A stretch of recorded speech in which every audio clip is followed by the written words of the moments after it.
Les minerais testicules de l'Afrique. Franchement, j'en ai marre de cette hypocrisie. On nous fait croire que l'Afrique va enfin pouvoir traiter d'égal à égal avec l'Occident, qu'on entre dans une ère de partenariat équilibré, qu'on lui tend la main. Mais la vérité, c'est qu'on lui serre à nouveau la gorge. L'Occident ne relance pas la coopération, il relance une colonisation 3.0 propre, diplomatique et toujours aussi brutale. Le sous-sol africain, c'est le trésor caché du continent.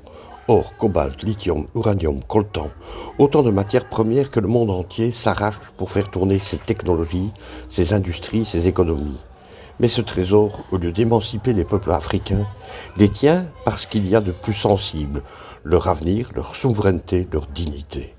Car oui, appelons un chat un chat. Les minerais sont les testicules de l'Afrique. Et l'Occident, main gantée de multinationales, serre la poigne comme on tient une laisse. Un continent assis sur des milliards, mais toujours à genoux. Un continent riche, mais appauvri. Un continent convoité, mais trahi, souvent par ses propres élites corrompues.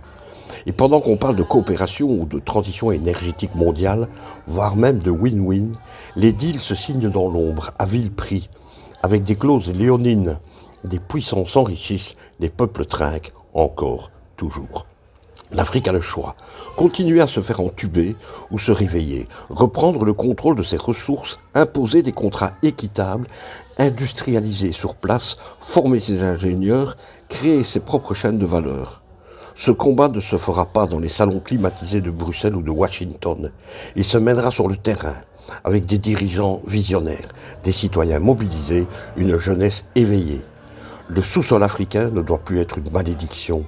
Il est temps que ce soit une arme de négociation, pas une laisse autour du cou. Remember Lumumba. À bientôt.